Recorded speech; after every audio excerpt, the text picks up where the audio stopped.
Hello नमस्कार, कैसे हैं आप सब लोग। मेरा नाम है राज राजौरिया और स्वागत है आपका एक बार फिर सीएस एकेडमी के एक और नई वीडियो में। तो हम पढ़े थे क्लास 9th का चैप्टर सेकंड, जिसका नाम है हमारे आसपास के जो पदार्थ हैं, जो तत्व है वो शुद्ध हैं या नहीं। तो इसमें हमने पढ़ लिया था कि पदार्थ कितने प्रकार के होते हैं, तत्व क्या होते हैं, यौगिक क्या होते हैं, मिश्रण हमने पढ़ा था कि समांगी मिश्रण क्या होता है, विषमांगी मिश्रण क्या होता है। ठीक है, आज इस लेक्चर में हम उसके आगे का जो पढ़ने वाले हैं। तो हमने तत्व और यौगिकों को पढ़ लिया था, तो आज हम क्या पढ़ेंगे, तत्व और यौगिकों में अंतर। क्योंकि तत्व और यौगिकों में अंतर जो होता है वो एग्जाम में पूछ लिया जाता है, इसलिए ये बहुत इंपॉर्टेंट टॉपिक है। तो बहुत ध्यान से पढ़ना कि तत्व और यौगिक में क्या अंतर होता है। ठीक है, तत्व क्या होते हैं, तो जो एक ही प्रकार के परमाणुओं से मिलकर बने होते हैं वो हमारे तत्व कहलाते हैं। ये हमारी डेफिनेशन हो गई। और जो दो या दो से अधिक प्रकार के तत्वों से मिलकर जो बनता है वो यौगिक बनता है। देखना, इसमें केवल एक ही प्रकार के परमाणु पाए जाते हैं। इसमें क्या होता है, दो या दो से अधिक प्रकार के परमाणु पाए जाते हैं। पहला पॉइंट क्लियर है। दूसरा क्या है, इन परमाणुओं को भौतिक और रासायनिक प्रक्रिया द्वारा अलग नहीं किया जा सकता है। तत्व क्या होते हैं, ये अपने मूल रूप में होते हैं। क्या होते हैं, मूल रूप में होते हैं, इसलिए इन्हें ना तो भौतिक प्रक्रियाओं द्वारा अलग किया जा सकता है, ना ही रासायनिक प्रक्रियाओं द्वारा अलग किया जा सकता है। ठीक है, यौगिक क्या होते हैं, इन्हें सिर्फ रासायनिक विधियों द्वारा अलग किया जा सकता है। मतलब यौगिक जो होते हैं तत्वों से मिलकर बने होते हैं, तो जब उन्हें हम रासायनिक प्रक्रिया, उनके ऊपर जब रासायनिक प्रक्रिया करते हैं तो क्या होता है, तत्व अलग अलग हो जाते हैं। तो रासायनिक विधि द्वारा यौगिकों को क्या किया जा सकता है, अलग अलग किया जा सकता है। अगला है, ये पदार्थों के मूल रूप होते हैं। तत्व क्या होते हैं, पदार्थ के मूल रूप होते हैं। जैसे लोहा, तो वो लोहा ही रहेगा। सोना, वो सोना ही है, उसके अंदर जो धातु है वो प्योर सोना ही है। अगला क्या है, ये तत्वों के मिलने से बने नए पदार्थ होते हैं। दो या दो से अधिक तत्व रहते हैं। जैसे पानी, पानी में क्या होता है, पानी में होता है हाइड्रोजन H2O। एक क्या है इसमें, एक है इसके अंदर हाइड्रोजन और दूसरा क्या है, ऑक्सीजन। जब दो तत्व मिले तो क्या बना, पानी मिला। तो इस पानी को हम क्या कहते हैं, यौगिक कहते हैं। दूसरा क्या है, नमक, नमक होता है NaCl। क्या है इसमें, सोडियम और क्लोराइड। तो जब दोनों मिलते हैं तो क्या बनता है, नमक बनता है। तो दो तत्वों से मिलकर क्या बनते हैं, यौगिक। और जो तत्व होते हैं वो एक ही प्रकार के पदार्थों से मिलकर बनते हैं। आगे समझ में आपको अंतर। ठीक है, आगे बढ़ते हैं।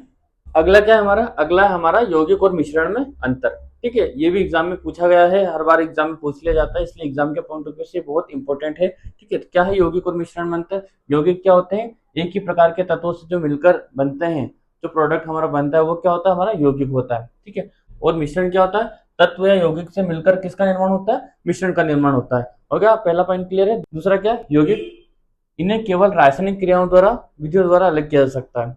हमने पढ़ा था पिछले पॉइंट में भी कि यौगिकों को केवल रासायनिक प्रक्रिया द्वारा या रासायनिक विधियों द्वारा ही अलग किया जा सकता है, सेपरेट किया जा सकता है। और मिश्रण को भौतिक प्रक्रिया द्वारा अलग किया जा सकता है। ठीक है, थर्ड क्या है, यौगिकों के गुण उसके तत्वों से बिल्कुल अलग होते हैं। क्या होते हैं, यौगिकों के गुण उनके तत्वों से बिल्कुल अलग होते हैं। पॉइंट पे ध्यान देना, क्या कह रहा है, यौगिकों के गुण उसके तत्वों से बिल्कुल अलग होते हैं। देखो, हमने एक उदाहरण लिया H2O। क्या लिया हमने, मान लो हमने ले लिया H2O। अब इसमें एक है हाइड्रोजन और एक है ऑक्सीजन। तो ये हाइड्रोजन है और ये ऑक्सीजन है। हाइड्रोजन क्या होता है, एक ज्वलनशील पदार्थ है। हाइड्रोजन क्या है, एक ज्वलनशील पदार्थ है। क्या ये, ज्वलनशील है। ठीक है, और ऑक्सीजन क्या है, इस ज्वलनशील पदार्थ को जलने में मदद करता है। ऑक्सीजन की प्रेजेंस में ही तो आग जलती है, आपने देखा होगा ना। बिना ऑक्सीजन के आग जला सकते हैं क्या, नहीं जला सकते। तो ऑक्सीजन की प्रेजेंस में ही क्या जलती है, आग जलती है। अब ये एक ज्वलनशील पदार्थ है और एक आग को जलने में मदद करता है। और ये जब बनते हैं, जब H2O बनता है, ठीक है, हाइड्रोजन और ऑक्सीजन से मिलकर जब जब पानी बनता है, तो ये पानी क्या करता है, ये पानी बुझा देता है आग को। क्या कर देता है, आग को बुझा देता है।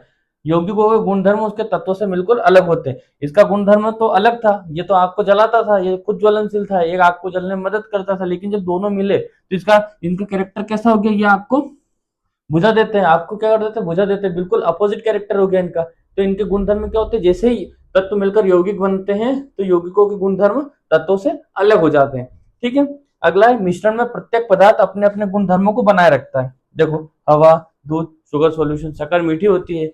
जब उसको पानी में घोलते हैं तो पानी को भी क्या कर देती है, मीठा कर देती है। पानी भी मीठा हो जाता है। तो शुगर सॉल्यूशन ये क्या है, अपने गुणधर्मों के साथ बने रहते हैं, अपने गुणधर्मों को चेंज नहीं करते हैं। ठीक है, आगे समझ में, आगे बढ़ते हैं। अगला हम पढ़ रहे थे क्या, मिश्रण। मिश्रण हमने हमने दो भाग पढ़ लिए थे मिश्रण के। कौन से, एक होता है हमारा समांगी मिश्रण, और दूसरा क्या पढ़ा था हमने, विषमांगी मिश्रण। तो इस चैप्टर में मिश्रण के हमें कुछ और टाइप दिए गए हैं, जैसे कि क्या, थर्ड है हमारा विलियन, फोर्थ है कोलोइड विलियन, फिफ्थ है निलंबन। क्या है? निलंबन।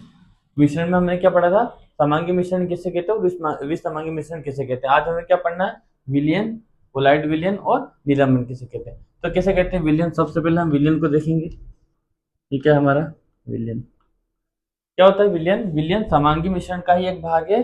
यह एक ऐसा मिश्रण होता है जिसमें कोई ठोस, द्रव या गैस में पूरी तरह घुल जाए। एक ऐसा मिश्रण जिसमें कोई ठोस किसी द्रव या गैस में पूरी तरह से मिक्स हो जाता है, घुल जाता है, तो ऐसे मिश्रण को हम क्या कहते हैं? विलयन कहते हैं। ठीक है। विलयन की विशेष बात क्या होती है कि इसके अंदर जो मिश्रण होता है वो क्या होता है? सभी जगह एक समान दिखाई देता है। अब क्या है, इस विलयन के दो भाग होते हैं। क्या होता है दो भाग? हमारे पास क्या है? विलयन है। इस विलयन के दो भाग होंगे। कौन कौन से?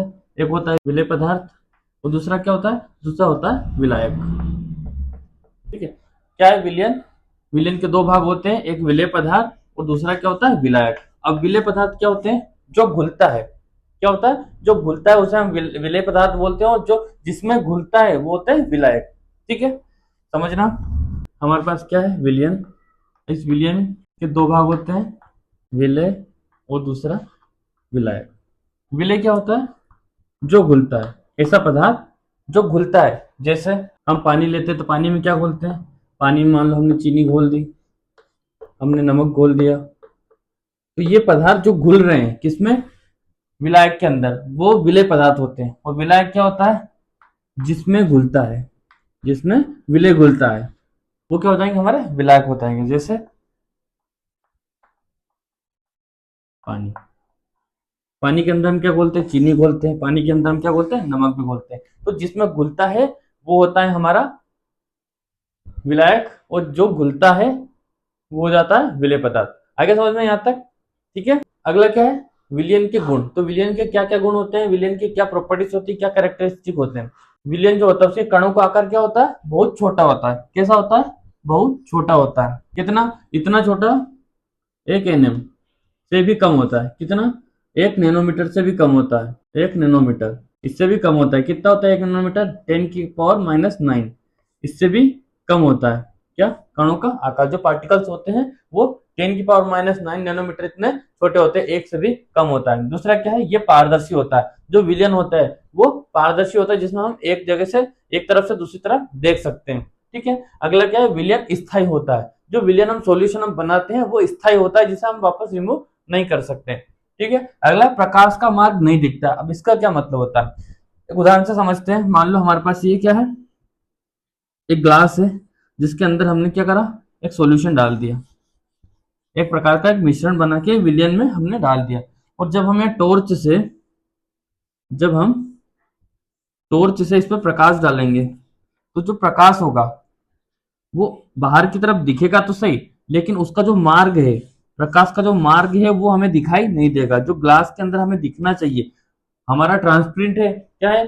हमारा जो सॉल्यूशन होता है वो ट्रांसपेरेंट होता है, वो पारदर्शी होता है। तो प्रकाश इधर की ओर तो निकल जाएगा, लेकिन कहां से वो निकल के आया है, ये जो बीच का मार्ग है, ये हमें विजिबल नहीं होगा। ठीक है। तो प्रकाश का मार्ग नहीं दिखता है। ठीक है, आगे समझ में। अगला क्या है? अगला है हमारा अवस्था। क्या है? अवस्था। तो जो विलयन होती है उस वो तीनों अवस्थाओं में पाया जाता है। कितनी अवस्थाएं होती है हमारे पास? ठोस, द्रव और गैस। तो जो पदार्थ होता है वो तीनों अवस्था में पाया जाता है हमारे पास। ठोस, ठोस अवस्था, ठोस विलयन किसको बोलते हैं? ठोस विलयन। पहला विलयन कैसा है? ठोस विलयन। एग्जाम्पल है इसका मिश्र धातु। क्या है? मिश्र धातु। अगला क्या है? द्रव, द्रव विलयन है, तरल विलयन। उदाहरण इसका क्या है? नमक का घोल, नमक का घोल। और थर्ड है हमारा गैस, गैस विलयन। इसका एग्जाम्पल है हवा। क्या होता है? हवा। ठीक है। तो ये विलियन के गुण है, हमारे कैरेक्टर्स होते हैं विलियन के। याद रखना, आप एग्जाम में अगर आपसे पूछे कि विलियन कैसा होता है, क्या पारदर्शी होता है, तो बिल्कुल पारदर्शी होता है। क्या विलियन में प्रकाश का मार्ग दिखाई देता है? जी बिल्कुल, प्रकाश का मार्ग हमें विलयन में दिखाई नहीं देता। विलयन कितनी अवस्थाओं में पाया जाता है? 3 अवस्थाओं में पाया जाता है, ठोस विलयन, द्रव विलयन और गैस विलयन पाया जाता है। ठीक है, प्रकाश जो विलयन होता है, विलयन के कणों का आकार कितना होता है? 10 की पावर -9, लगभग 1 नैनोमीटर से भी कम। ठीक है, तो आगे आपको समझ में, आगे बढ़ते हैं। अगला क्या है? अगला है सांद्रता। तो सांद्रता क्या होती है? किसी विलयन में उपस्थित विलेय पदार्थ की जो मात्रा होती है, एक विशेष मात्रा होती है कि हम कोई विलयन लेते हैं, उसका इकाई आयतन उठाते हैं, उसके अंदर हम कितना विलेय पदार्थ मिला रहे हैं, और जो सांद्रता निकल के आती है, जो कॉन्सेंट्रेशन बनता है, उसी को हम क्या कहते हैं? विलेय की सांद्रता कहते हैं। तो क्या है सांद्रता की डेफिनेशन? किसी विलयन के इकाई आयतन में, हमने कोई विलयन लिया, उसका इकाई आयतन लिया, उसमें उपस्थित किसी पदार्थ की जो विशेष मात्रा, जो पदार्थ हम उसके अंदर मिलाते हैं, उसकी जो विशेष मात्रा होती है, उसी को हम क्या कहते हैं? सांद्रता कहते हैं। ठीक है, अब हम विलयन में उसकी सांद्रता देखेंगे। क्या होती है विलयन में सांद्रता?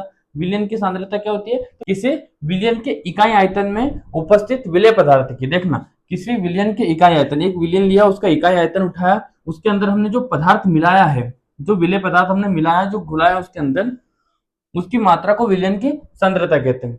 आगे डेफिनेशन समझ में, अगर आपसे पूछे कि विलयन की सांद्रता क्या होती है, तो आप निकाल सकते हैं। विलय सांद्रता क्या होती है वो भी आप निकाल सकते हैं। ठीक है, आगे समझ में, आगे बढ़ते हैं। अगला है विलय का द्रव्यमान प्रतिशत। क्या होता है द्रव्यमान प्रतिशत? ये हमारे पास एक फॉर्मूला है जिससे हम विलयन का द्रव्यमान प्रतिशत निकाल सकते हैं। द्रव्यमान प्रतिशत क्या होता है?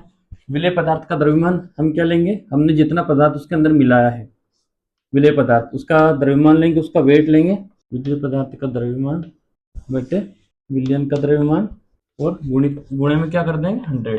ठीक है, जितना विलय पदार्थ हम विलयन के अंदर मिलाते हैं, उसका वजन ले लेंगे, और विलयन का जो कुल द्रव्यमान है वो ले लेंगे, और उसमें हम गुणा कर देंगे किसका?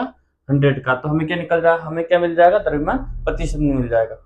ठीक है, विलयन का द्रव्यमान प्रतिशत हमें ज्ञात हो जाएगा। आगे समझ में, अगला क्या है? विलयन का आयतन प्रतिशत। विलयन का आयतन प्रतिशत क्या होता है? आयतन प्रतिशत, ये लिए हमने आयतन प्रतिशत। ठीक है, आयतन प्रतिशत बराबर विलय पदार्थ का द्रव्यमान, जितना पदार्थ हमने उसके अंदर मिलाया है, उसका द्रव्यमान लेंगे, उसका वजन लेंगे, बटे विलयन का आयतन, जितना विलयन है उसका कितना आयतन है, टोटल उसका आयतन लेंगे और गुणा कर देंगे 100 से। तो क्या निकल जाएगा? क्या निकल जाएगा? विलयन का आयतन प्रतिशत निकल जाएगा। ठीक है, यहाँ पे आप लोगों को समझ में अच्छे से याद कर लेना आप लोग एक एक चीज को, एक एक डेफिनेशन को, क्योंकि एग्जाम के पॉइंट ऑफ व्यू से बहुत ज्यादा इंपॉर्टेंट है। ठीक है, इसके आगे का हम नेक्स्ट लेक्चर पढ़ेंगे। ठीक है, धन्यवाद।